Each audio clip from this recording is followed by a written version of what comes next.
fine if it doesn't work. You're live now, thank you. That's you live. Thank you very much for the very kind introduction. Thanks to John and the rest of the LIVErNORTH team. I really appreciate your support. We have been, as a trust, developing liver services from the bottom. We've just seen where the patient needs are, and we've started doing things.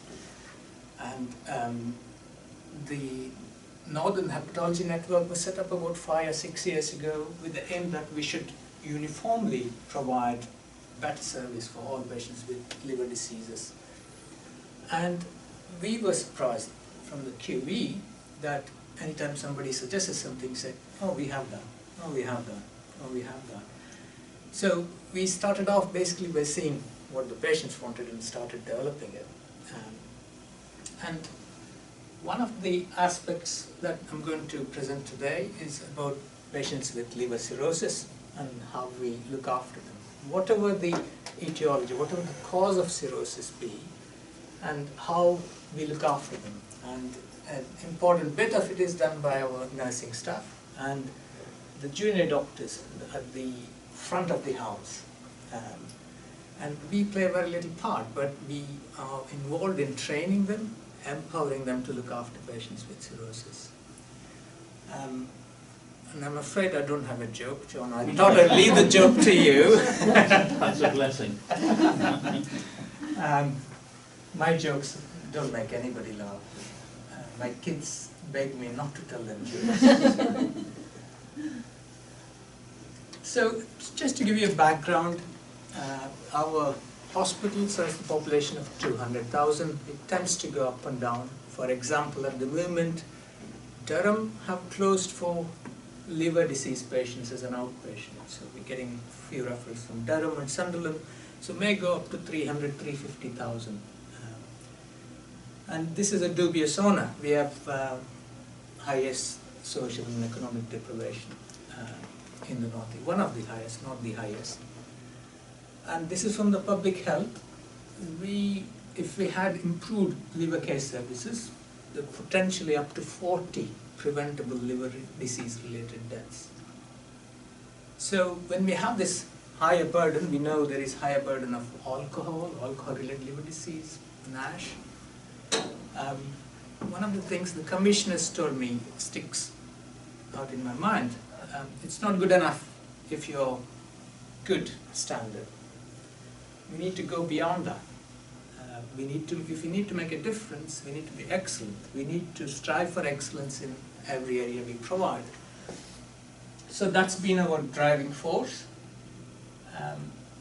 And our team has expanded over the years. We now have 3 of us who provide liver disease care. My main interest is alcohol, both drinking as well as looking after patients with alcohol. Dr. Saeed is viral hepatitis, and Dr. Mansoor is NAFLD, and we look after the rest of the liver disease patients among ourselves. And we have the liver nurse specialists correspondingly. And all the other gastroenterologists are competent and trained to look after patients with cirrhosis, although they have other special interests, for example, IBD, capsule enteroscopy, therapeutic endoscopy. So we complement each other very well. And one of the main things I'm going to focus on is decompensated chronic liver disease. So that is the inpatient care, whatever the cause of cirrhosis, once they have complication or decompensation. And I do not want to scare anybody, but these are some of the facts that I'm going to go through. If you have any questions or doubts, please feel free to ask me. So Americans call it complications. We call it decompensation of liver disease. Compensated cirrhosis is where they have cirrhosis without any of the encephalopathy, ascites, portal hypertension or a GI bleed, or hepatorenal syndrome. I'm going to talk about what each of these is in my talk afterwards. So this is decompensated chronic liver disease. Why does it matter? because once they have complications of decompensation, the risk of dying goes up significantly, almost akin to cancer diagnosis. So we need to be looking after them much better. We need to make sure they're provided appropriate care.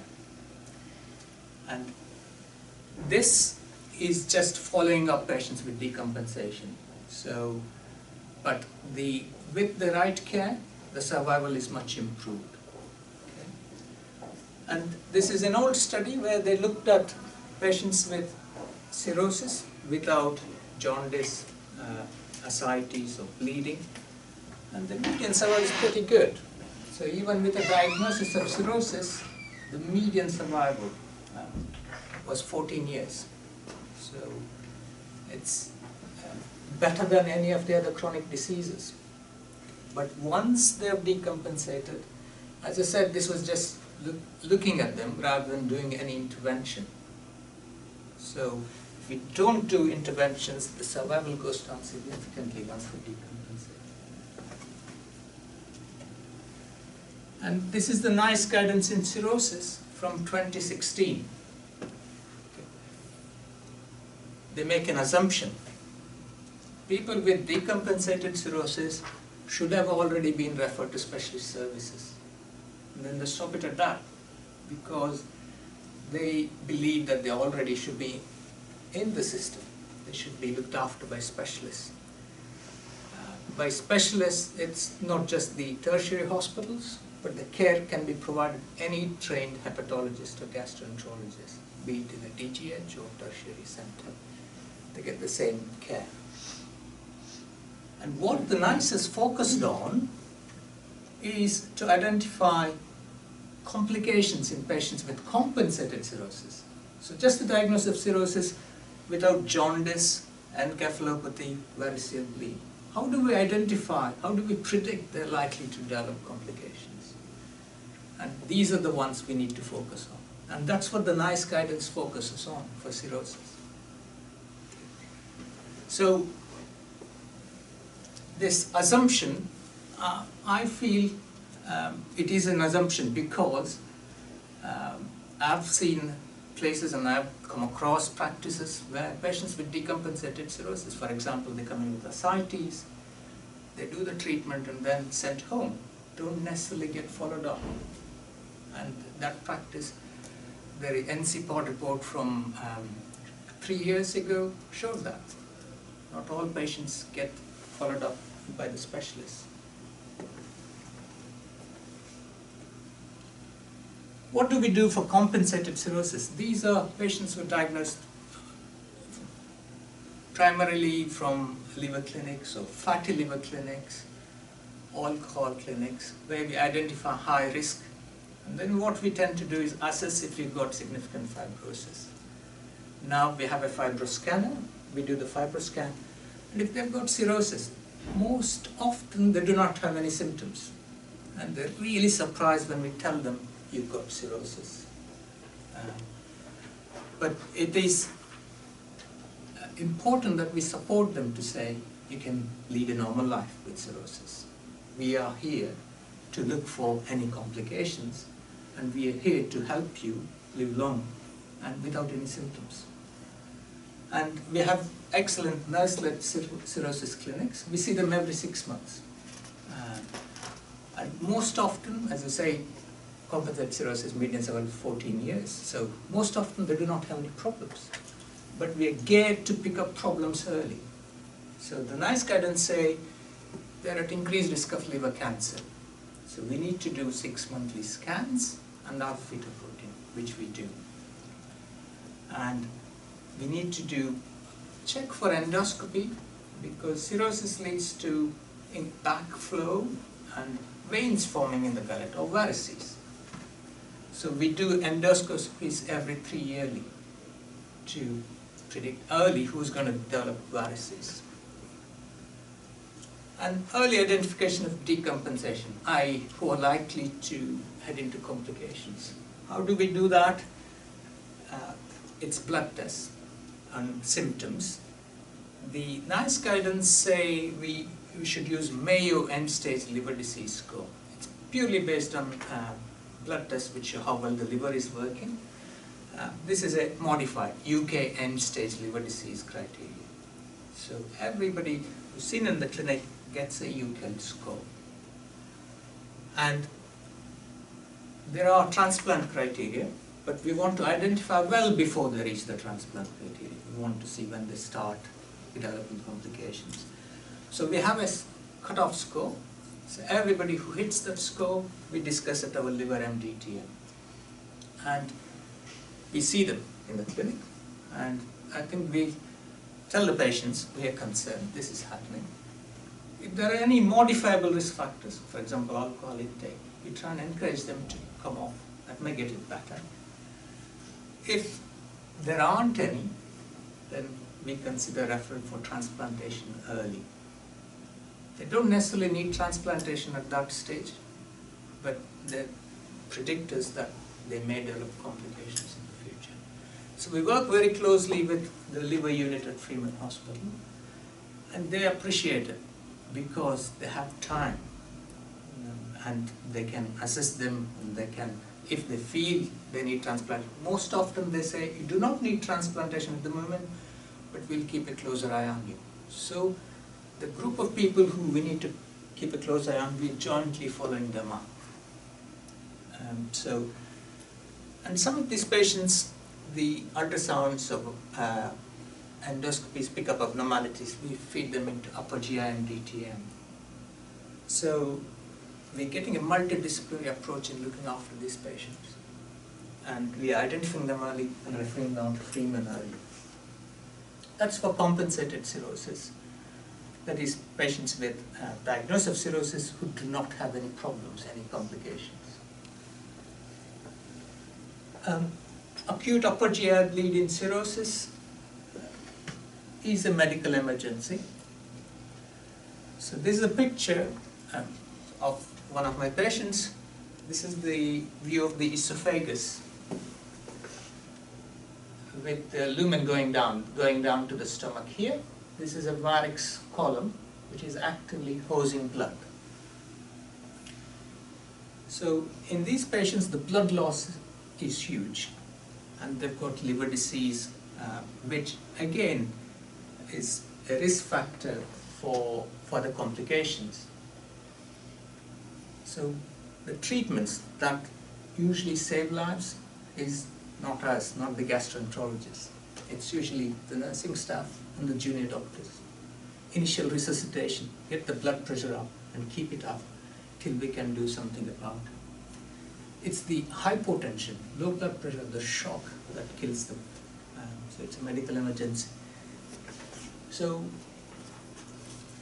one of the other treatments, let's just put this up, it's a bit technical, but we're using glipressin or terlipressin, which controls bleed. It is an injectable medication, easy to administer, and it controls bleeds in 2/3 to 3/4 of the patients. So fairly effective.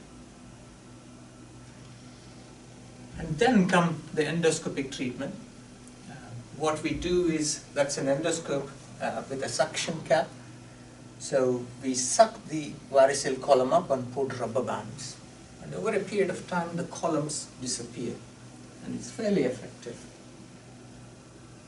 And if that fails, we've got this Sengstaken tube, which is basically a tube goes down the nose or the mouth. It is deflated. Those two balloons are compressed when we put it in. And once it's in the stomach, we blow the balloon up and apply traction. That the veins form below up. So when we pull the balloon up, it stops the bleeding. It's very effective. So the things we have done to improve outcome in patients with cirrhosis having GI bleed, we undertake regular teaching sessions. In A&E, the foundation doctors, we believe these are the ones who's going to help save the lives. And the glipressin medication is stocked in A&E, in emergency care center. and anybody with suspected variceal bleed, because patients with cirrhosis comes in with the GI bleed, they may be vomiting blood or passing blacks too, they get clot pressing. And we got a very good rota, one of the first in the Northeast, apart from Freeman. Freeman have had this rota for a long time, where all our endoscopists are trained to deal with variceal bleeding. And one of the things you need to be aware is when they're hosing blood like that, they're at risk of blood going the wrong way, aspiration. So our anesthetist is very proactive, so we tend to do the endoscopies in theatre where they're intubated, the airway is protected. And I think when I first started, we necessarily don't have the time for the gastroenterologist to come and do the Sengstaken tube because it's a life-threatening emergency. So we got a guideline developed how to put a Sengstaken tube, and that's again there is regular teaching sessions for ITU staff. And last weekend when I was on call for GI bleed and I came in the middle of the night, I was reassured to see this guideline there, how to put a Sengstaken tube. And it was good to see my name at the bottom as well. So it still exists, still available.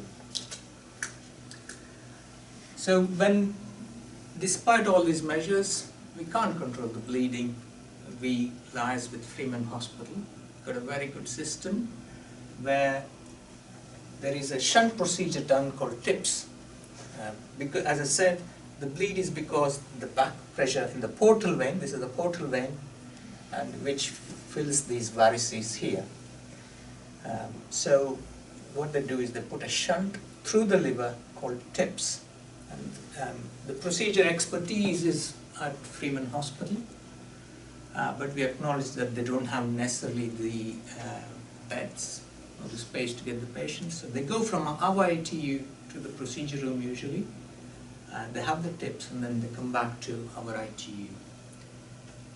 In terms of expertise, the Freeman liver team is happy that we have the expertise to look after these patients pre and post TIPS, and our patients don't miss out on the best treatments to stop the bleeding. So that is about variceal bleeding. So in terms of the prognosis or what happens once they have cirrhosis, the reason why we do endoscopies every 3 years is up to 3/4 will develop these veins or varices. But once they develop it, not all of them bleed. About 1/3 of them will bleed. And we can reduce that further, make it 1/10 or less of them bleed. The way we do it is beta blockers and banding program. So we have got a very structured program. All these patients get endoscopy, and once they have the varices diagnosed, we bring them back. They have a chat with them, say this is the risk, and most of them are happy to be guided by medical decision. We put them into banding program of beta blockers. This is an old slide. Again, it says 30 to 50%. We are much better than that. The most recent is 20 to 24% mortality. When they have severe variceal bleed, there's up to 20% risk of death. And it's usually because of other medical conditions as well, not just the variceal bleed. As I said, it's the hypotension, the low blood pressure causing underperfusion that tends to be fatal. And most often they're brought in extremis. It's already far too late. And of them who survive, there is a risk of rebleeding, so we tend to put them into the banding program. So we've got a band ligation program where trained gastroenterologists do it, and the risk of bleeding is reduced back to baseline. We're doing this. And again, they're brought back to the cirrhosis clinic. The modifiable risk factors, if there aren't any, then we need to be thinking, is there a transplant candidate? Could we consider referring to a Freeman liver unit?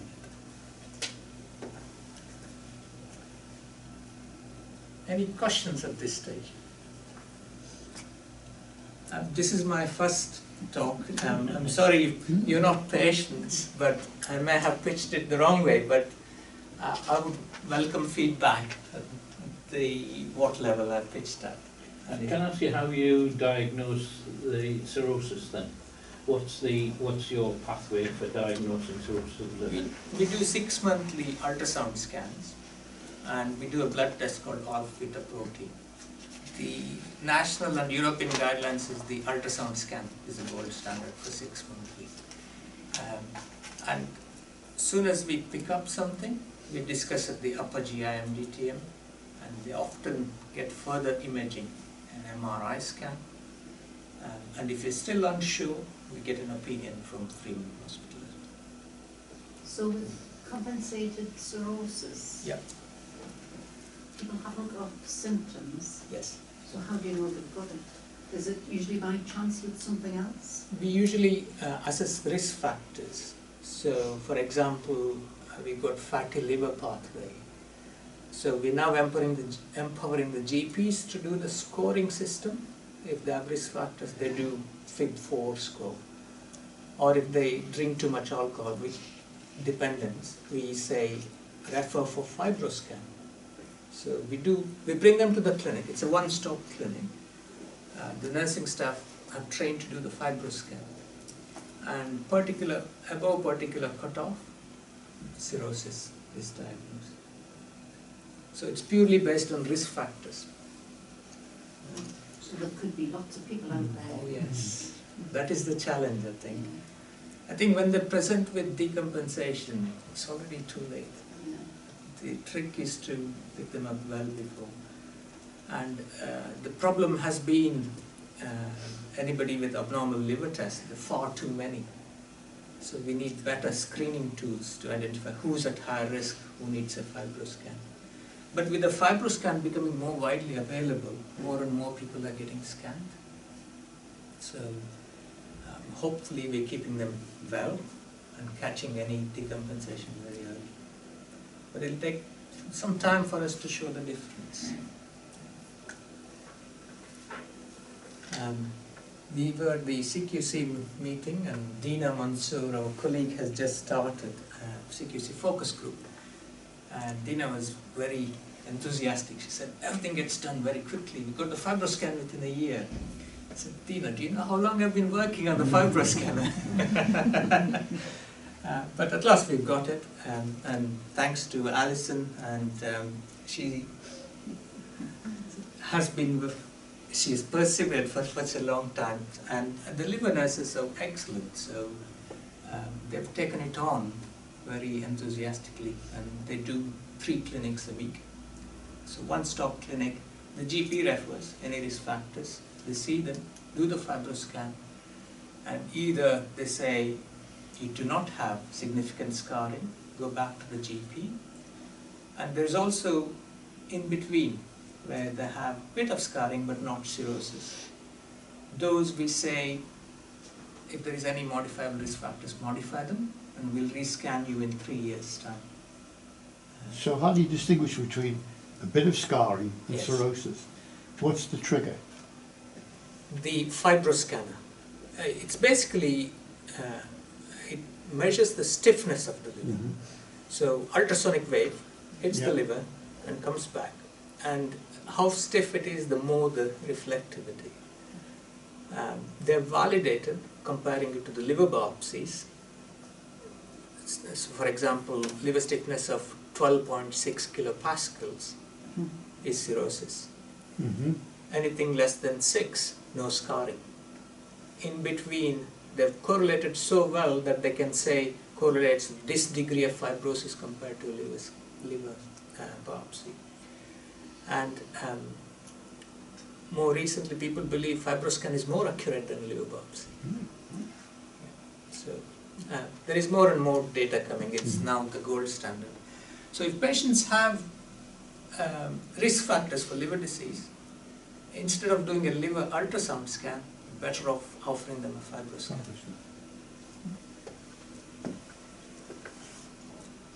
Any questions from this side?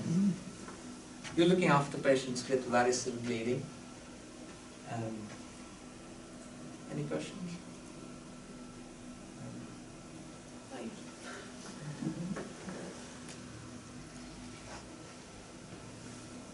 So we took part in a regional audit. This is from the NC Port alert. It said all patients with ascites should have a TAP within 24 hours. We are good, 60% get TAP, but not good enough. So following this, we've implemented a care bundle. So the junior doctors have this to follow. If they have ascites, they have to do TAP. And we are hoping we're continually improving. We are re-auditing this process. And we also changed our technique. And it took some time on auditing to change our practice. If we take the fluid and put it in the culture bottles by the bedside, the pickup rate of infection goes up, doubles, compared to taking it away somewhere, putting it into another bottle, and then blood culture bottles. So we had to do an audit to show this, and we have changed our practice. And this is the audit from sometime back from 2010. But why is it so important to detect these patients with SPP? If you don't do anything, they have SPP, the 1 year survival is less than 50%. So it is worse than any cancer. It's almost like pancreatic cancer or upper GI cancer diagnosis. So it's really important we do that in patients who come in with ascites. We do a TAP to see if they've got infection. And if they do have infection, with treatment, the survival improves. And as well as the fact we put them on antibiotics long term, we also consider transplant referral.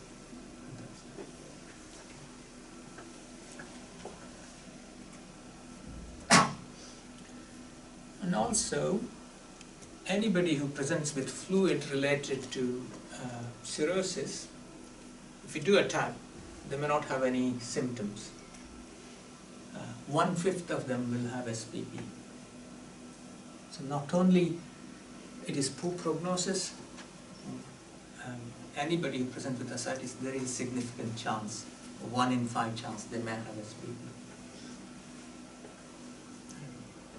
So our junior doctors are much more comfortable now. Anybody who comes in with ascites, they do a diagnostic TAP. So this was our audit data. We had 10% of patients with SPP, and all received antibiotics and albumin as per the recommendations. And we've implemented the care bundle from 2015, and this is a yearly audit that we're doing. I think I won't go through hepatorenal syndrome, but again, this is a condition once develops, we need to seriously evaluate patients for liver transplantation. And we are pretty good at checking kidney function tests. We could still do better in stopping some of the medications that can cause kidney problems. But again, this is part of the ongoing improvement program. Hepatic encephalopathy, I think this is almost a life-changing. It is life-changing if it does develop in patients. This is basically neuropsychiatric abnormalities. Because of cirrhosis, the gut products such as ammonia, tryptophan, metabolites don't get metabolized in the liver, go to the brain and cause this encephalopathy. Or if they have TIPS or shunt procedures, it causes encephalopathy. It's a dramatic effect on the patient, the carers, and In terms of stages, it's a slippery slope. The trick for us, the nurses and the doctors, is to recognize at the early stage. In the early stages, there may be subtle signs like reversal of sleep pattern. If you ask them subtle things like number connection test, they can't do it very well, clock face. And later on it gets easier, but I think we should be gearing towards recognizing it early. So anybody in the context of cirrhosis with ascites or portal hypertension, if there's something not right, we need to question, have they got encephalopathy?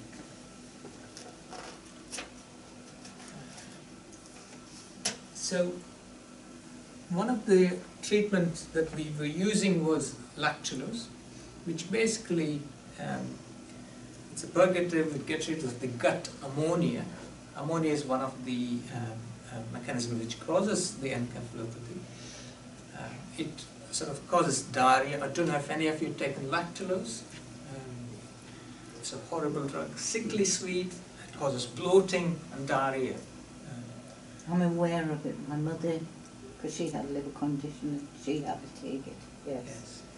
And it's easy for clinician, for me, to take lactulose, but it is so sickly sweet. I used to take it just to see what it is like. I know a consultant at RVI who no longer works, who used to give 100 ml of lactulose, but it is a horrible drug to take. But then rifaximin is a drug which is not absorbed in the gut, but gets rid of the bacteria in the gut, which produces ammonia. And had the orphan drug status in US for hepatic encephalopathy. It was used in some European countries such as Italy, but we weren't using it. So we were one of the first in the Northeast to bring up a formulary to start using it. How did it start off? Got an interesting patient story. We published this in Clinical Medicine in 2012. This chap was 70 at that time, had a varicose bleed. We couldn't control it, so had to have a tip shunt as a life-saving procedure at Freeman. After that, he became encephalopathic.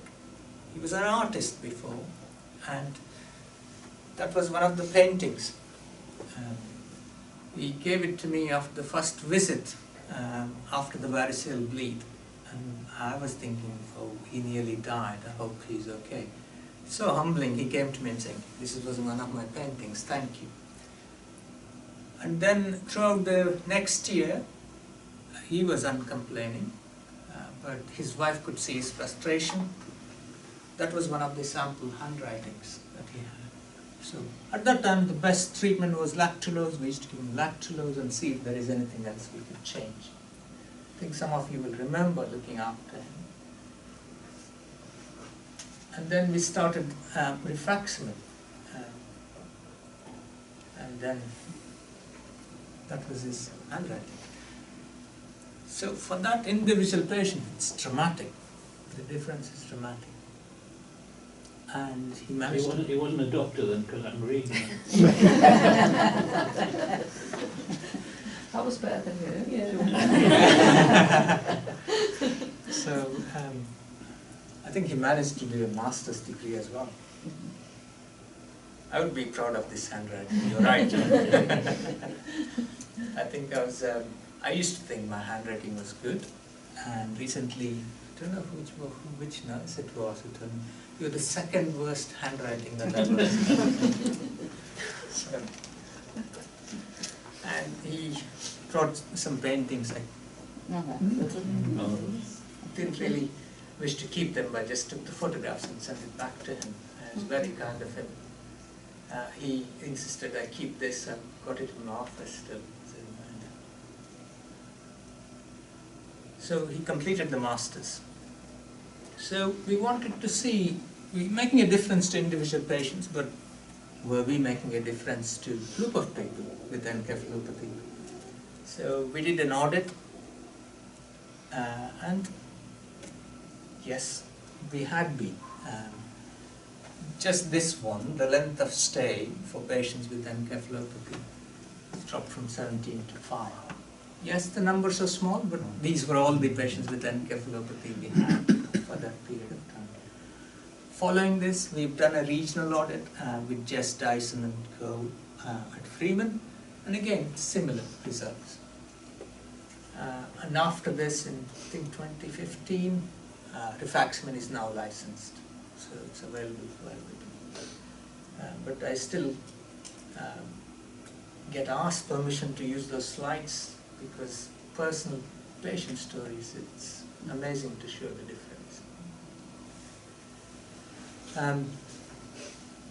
So in summary, I think our areas of good practice is the cirrhosis care bundle. We are empowering the junior doctors at the front of the house to do the right things initially, which may be life-saving. And we're getting early gastroenterology review. One thing I forgot to mention is we have gastroenterologist of the week. So we cancel all of the activities, we just look after inpatients. So if we are asked to see a patient, we see the patients the same day. So we've got a very good GI bleed service, including expertise for GI varicose bleed. We've got a team with liver expertise and luminal expertise. And we have very good ITU support. And because I've worked in the northern region, I've seen all ITUs. And often ITUs can be pessimistic in terms of people's outlook about liver disease, but our intensivists are very proactive. If we do say we need to give them a chance, they do consider patients for ITU. And all the patients with decompensated will definitely get followed up in the cirrhosis clinic. Patients with compensated cirrhosis, oh, there's no problem, we book them regularly. And we do objective scoring system, and we discuss at the multidisciplinary team and transplant referrals appropriately. Yes, we do have mortality related to liver disease, but we have a separate meeting, monthly meeting, where we discuss and see if there is any learning. And we feed back to the wider team, to the ITU team or surgical team, wherever the patient may have been cared for. There's also learning from incidents. And for example, patients who didn't have drugs stopped when they had renal impairment in patients with cirrhosis, what we could do to better. There is systemic changes, including working on IT system. We use an electronic prescribing system, so we're creating alerts. Are you aware patient is on this drug?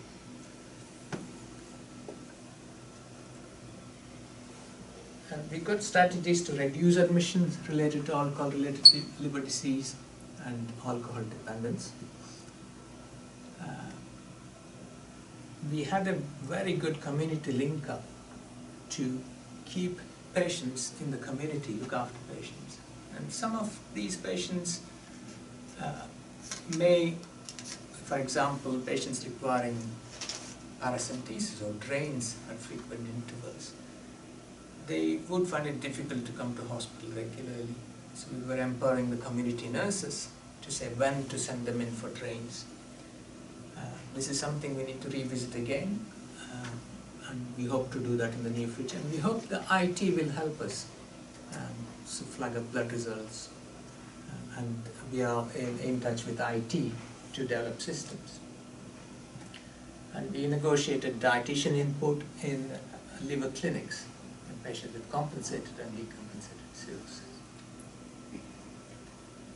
And we took part in a pilot, the Liver-Ouest, now IQILS, Quality Liver Services.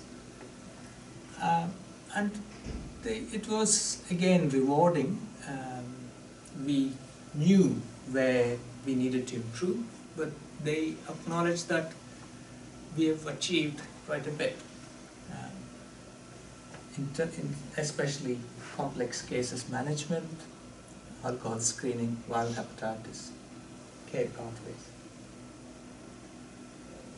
And some of these challenges, this was from 2-3 years ago, and we've addressed some of the challenges, and some do remain.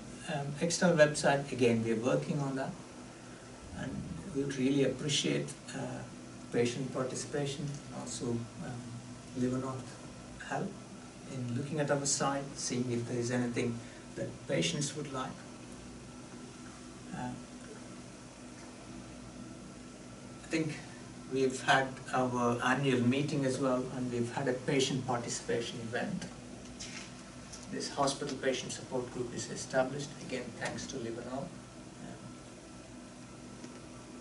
This is addressed, I think. This again is something which we're working on, signposting patients to other information, including liver disease charities. So we want to sort of link LIVErNORTH and the leaflets to our liver services website. Any questions? Did you say that the community nurses are doing slightly training off-site? No, sorry. What we've done is Alison is established a nurse-led paracentesis service. Right. We used to, I think most hospitals, they bring the patients in and they do the bloods and PIU, and then we have to rely on a junior doctor to come under the thing. If they're busy, they get cancelled, and it's not efficient. For patients, they're waiting around all day. They may get discharged the next day because their train was done. The nurse-led paracentesis service was set up 2 years ago. So on a Tuesday morning, Alison brings all these patients who need train, does it in the morning, and they're home in the afternoon. But in patients in nursing homes, for example, or who are very dependent, instead of bringing them back to see if they've got significant ascites, we ask the community nurses help in assessing when to link in for paracentesis.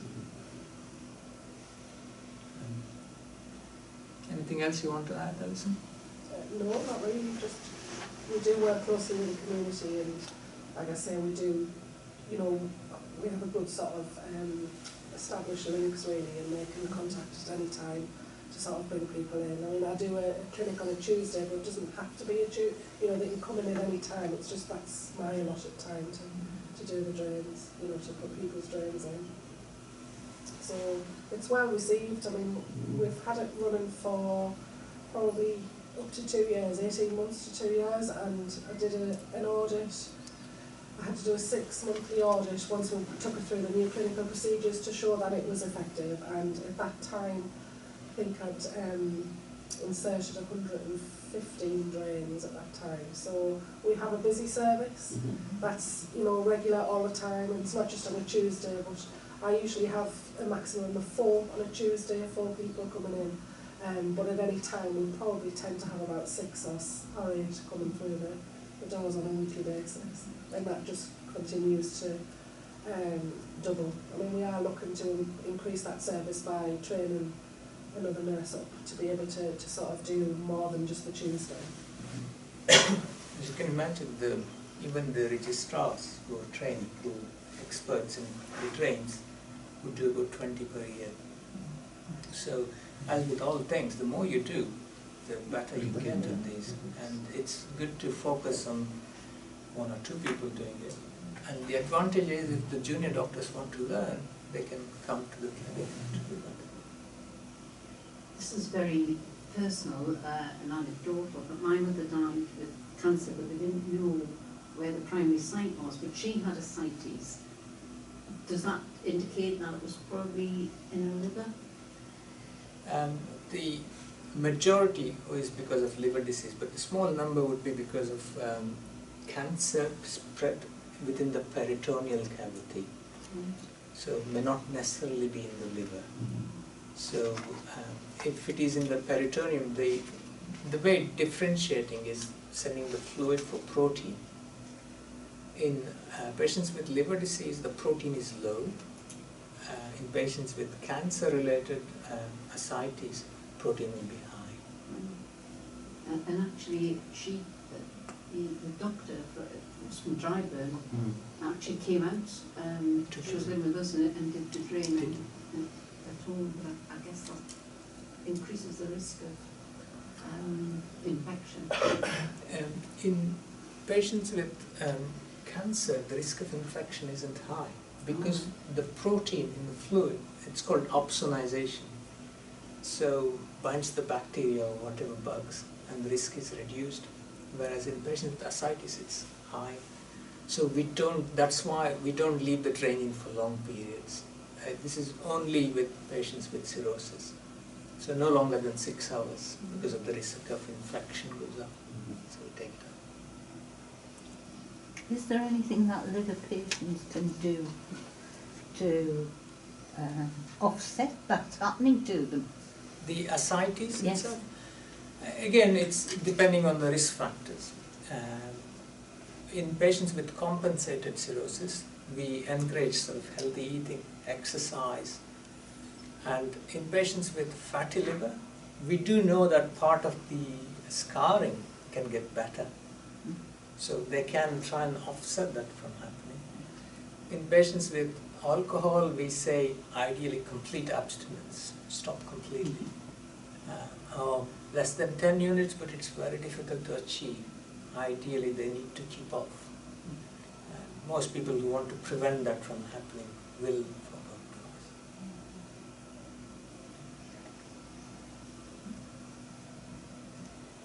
Any other questions? I think I'm expecting a question from you. Although you're using the Rifaximin. does that mean that you're not using the lactulose? Or The guidance is still lactulose and rifaximin, but I'm not at all fussed with the patients. I don't want to take lactulose. Because we looked at compliance, how much of the compliance with lactulose is very poor. 30 to 50% don't take lactulose. That's because it's horrible side effect. yes. So if it was me, I would take rifaximin. That's a good point. Can't say further than that.